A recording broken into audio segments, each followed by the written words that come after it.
कुश तर्पण एवं प्रणीता संगम तीर्थ की महिमा। ब्रह्मा जी कहते हैं, नारद, कुश तर्पण एवं प्रणीता संगम नामक तीर्थ सब लोकों में प्रसिद्ध है। वे भोग और मोक्ष देने वाले हैं। मैं उनके पापहारी स्वरूप का वर्णन करता हूँ। सुनो। विंध्य पर्वत के दक्षिण भाग में सहे नामक महान पर्वत है। उसी के शाखा पर्वतों से गोदावरी और भीमरथी आदि नदियां निकली हैं। वहीं विरज तीर्थ और एकवीरा नदी भी है। उस पर्वत की महिमा का कोई वर्णन नहीं कर सकता। उसी सह्यगिरि के पावन प्रदेश में जो वृत्तांत घटित हुआ था, वह गोपनीय से भी गोपनीय है। साक्षात वेद में उसका वर्णन है। उसे देवता, मुनि, पितर और असुर भी नहीं जानते। वही गुह्य रहस्य आज मैं तुम्हारी प्रसन्नता के लिए प्रकट करता हूँ। वह श्रवण मात्र से संपूर्ण अभीष्ट वस्तुओं को देने वाला है। जो अव्यक्त एवं अक्षर परमात्मा है, उसे परम पुरुष जानना चाहिए। वही जब प्रकृति से संयुक्त होता है, तब क्षर एवं अपर कहलाता है। पुरुष पहले निराकार से साकार रूप में प्रकट हुआ, फिर उससे जल की उत्पत्ति हुई। जल से पुरुष का प्रादुर्भाव हुआ, फिर जल और पुरुष से कमल प्रकट हुआ। उस कमल से मेरी उत्पत्ति हुई। मुने, पृथ्वी, जल, अग्नि, वायु और आकाश, ये 5 तत्व मुझसे पहले एक ही समय में प्रकट हुए थे। मैंने उत्पन्न होने पर सबसे पहले इन्हीं को देखा, और कोई स्थावर जंगम भूत मेरे देखने में नहीं आए। उस समय वेद प्रकट नहीं हुए थे। दूसरी कोई वस्तु ही मैंने नहीं देखी। अधिक क्या कहूँ, जिनसे स्वयं मेरी उत्पत्ति हुई थी, उनको भी मैं देख न सका। उस समय मैं मौन बैठा था। इतने में ही उत्तम आकाशवाणी सुनाई दी। ब्राह्मण, तुम स्थावर और जंगम जगत की सृष्टि करो। नारद, यह आकाशवाणी सुनकर मैंने कहा, कैसे सृष्टि करूंगा, कहां सृष्टि करूंगा और किस साधन से इस जगत की सृष्टि करूंगा। आकाशवाणी ने पुनः उत्तर दिया, ब्राह्मण, यज्ञ करो, इससे तुम्हें शक्ति प्राप्त होगी। यज्ञ ही विष्णु है, यह सनातन श्रुति का कथन है। यज्ञ करने वालों के लिए इस लोक में और परलोक में कौन सी वस्तु असाध्य है? मैंने फिर पूछा, कहां और किस वस्तु से यज्ञ करूं? पुनः आकाशवाणी सुनाई पड़ी, कर्म भूमि में यज्ञेश्वर यज्ञ पुरुष का यजन करो। स्वयं पुरुष ही तुम्हारे यज्ञ के साधन होंगे। तुम उन्हीं से उनका यजन करो। यज्ञ, स्वाहा, स्वधा, मंत्र, ब्राह्मण और हविष्य आदि सब कुछ श्री हरि ही हैं। उन्हीं से सबकी प्राप्ति होती है। नारद, उस समय भागीरथी, नर्मदा, यमुना, तापी, सरस्वती, गौतमी, समुद्र, नद, सरोवर तथा अन्यान्य निर्मल सरताएं नहीं थी। अतः मैंने पूछा, कर्म भूमि कहाँ है? आकाशवाणी से उत्तर मिला, मेरुगिरी के दक्षिण हिमालय, विंध्य और सहे से भी दक्षिण जो प्रदेश है, उन्हें कर्म भूमि कहते हैं। वह सबके लिए सर्वदा कल्याण का उदय करने वाली है। यह सुनकर मैंने मेरुगिरी को त्याग दिया और सह्यगिरि के समीप आकर सोचने लगा, कहाँ ठहरूं? इतने में ही फिर आकाशवाणी हुई, इधर आओ, यहीं रहो और बैठकर यज्ञ का संकल्प करो। संकल्प करने के बाद संपूर्ण वेद प्रकट होंगे। फिर वे जो कुछ भी कहें वही करो। तदंतर इतिहास, पुराण तथा अन्य जो भी वाग्मय शास्त्र हैं, वह मेरे मुख में स्वतः आ गए और मुझे उसका स्मरण होने लगा। तत्काल ही संपूर्ण वेदार्थ भी मुझे ज्ञात हो गया। तब मैंने लोक विख्यात पुरुष सूक्त का स्मरण किया।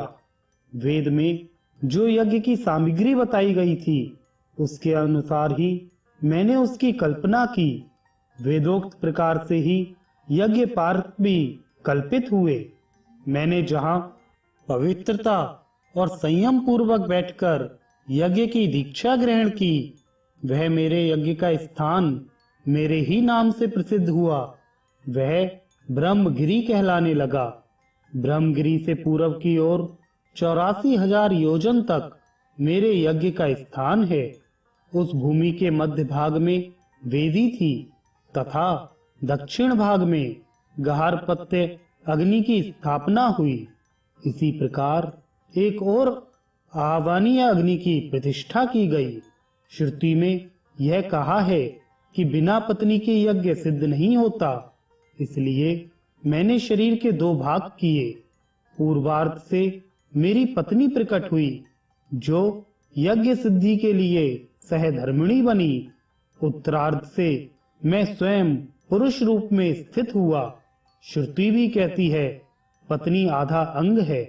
नारद, मैंने बसंत ऋतु को उत्तम घृत बनाया, ग्रीष्म से ईंधन का काम लिया, शरद ऋतु को हविष्य बनाया, वर्षा को कुश के स्थान में रखा। 7 छंद 7 परधी हुए। कला, काष्ठा और निमेष ये क्रमशः समिधा, पात्र और कुश माने गए।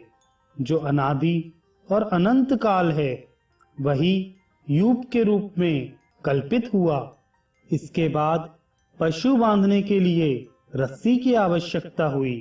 सत्य आदि तीनों गुण ही रस्सी की जगह काम आए, किंतु उसमें बांधने के लिए पशु का अभाव था। तब मैंने आकाशवाणी से कहा, बिना पशु के यह यज्ञ पूर्ण नहीं हो सकता। उत्तर मिला, पुरुष सूक्त से परम पुरुष की स्तुति करो। बहुत अच्छा कहकर मैंने अपने जन्मदाता देवादि जनार्दन का भक्ति पूर्वक पुरुष सूक्त के मंत्रों द्वारा स्तवन किया। उस समय फिर आकाशवाणी हुई, ब्राह्मण, तुम मुझे ही पशु बनाओ। मैं समझ गया ये मेरे जन्मदाता अविनाशी पुरुष हैं। मैंने त्रिगुणमयी डोरियों से कालयुग के पार्श्व भाग में उन्हें बांध दिया। सबसे पहले प्रकट हुए पुरुष रूपी पशु का, जो कुशों पर विराजमान था, प्रोक्षण किया। इसी समय पुरुष से ये सब वस्तुएं प्रकट हुई। उनके मुख से ब्राह्मण, भुजाओं से क्षत्रिय, मुख से इंद्र और अग्नि, प्राण से वायु, कान से दिशाएं तथा मस्तक से संपूर्ण स्वर्गलोक की उत्पत्ति हुई। मन से चंद्रमा, नेत्र से सूर्य, नाभि से अंतरिक्ष, दोनों जांघों से वैश्य और चरणों से शूद्र तथा पृथ्वी का प्राकट्य हुआ। रोमकूपों से ऋषि और केशों से औषधियां प्रकट हुई। नखों से ग्रामीण तथा जंगली पशु हुए। वायु और उपस्थ से कृमि, कीट एवं पतंग आदि का जन्म हुआ। इसके सिवा जो कुछ भी स्थावर जंगम तथा दृश्य अदृश्य जगत है, वह सब पुरुष से प्रकट हुआ। इसी समय भगवान की दैवी वाणी ने पुनः मुझसे कहा, ब्राह्मण, सब पूरा हो गया। मनोवांछित सृष्टि उत्पन्न हुई। इस समय जितने पात्र हैं उन सबकी अग्नि में आहुति कर दो। यूप, त्रिणीता, कुश, ऋत्विक, यज्ञ, स्त्रुवा, पुरुष और पाश सबका विसर्जन कर दो। आकाशवाणी के इतना कहते ही मैंने क्रमशः गार्हपत्य, दक्षिणाग्नि तथा आहवनी अग्नि में हवन किया। प्रत्येक होम में विश्व की उत्पत्ति के कारणभूत पुरुष का ध्यान किया। लोककर्ता जगन्नाथ भगवान विष्णु शुक्ल रूप धारण करके आहवनी अग्नि में उत्स्थित हुए। श्याम रूप से दक्षिणाग्नि में और पीत रूप से गार्हपत्य अग्नि में स्थित हुए।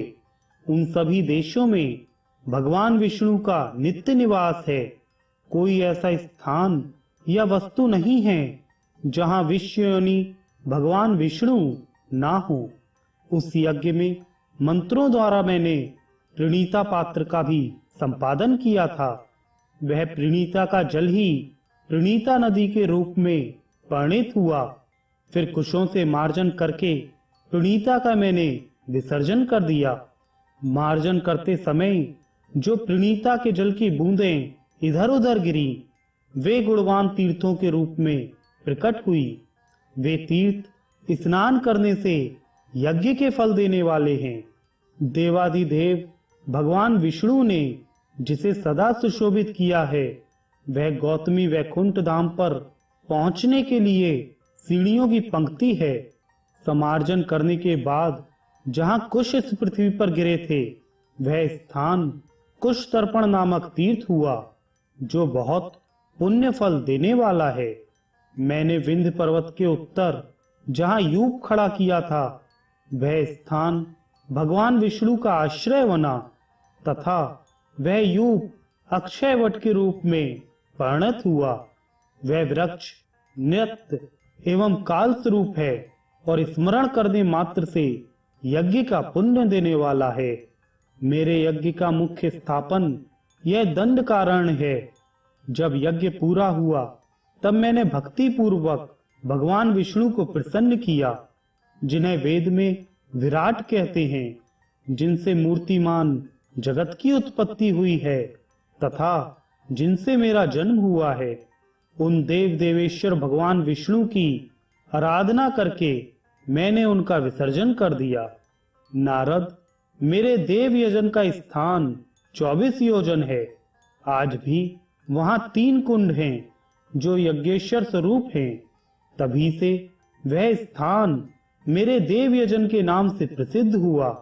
वहां रहने वाले जो कीड़े मकोड़े आदि हैं, वे भी अंत में मोक्ष के भागी होते हैं। दंड कारण धर्म और मोक्ष का बीज बताया जाता है। विशेषतः वह प्रदेश जिसे गौतमी गंगा ने स्पर्श किया है, अधिक पुण्यमय हो गया है। प्रणीता संगम तथा कुश तर्पण तीर्थ में जो स्नान और दान आदि करते हैं, वे परम पद को प्राप्त होते हैं। उनके वृत्तांत का स्मरण, पठन अथवा भक्ति पूर्वक श्रवण भी मनुष्यों की समस्त कामनाओं को पूर्ण करने वाला और भोग एवं मोक्ष को देने वाला है। मुनि, कुश तर्पण तीर्थ काशी से भी उत्तम है। चराचर जगत में इसके समान दूसरा कोई भी तीर्थ नहीं है। इसके स्मरण मात्र से ब्रह्म हत्या आदि पापों का नाश हो जाता है। नारद, यह तीर्थ इस पृथ्वी पर स्वर्ग का द्वार बताया जाता है।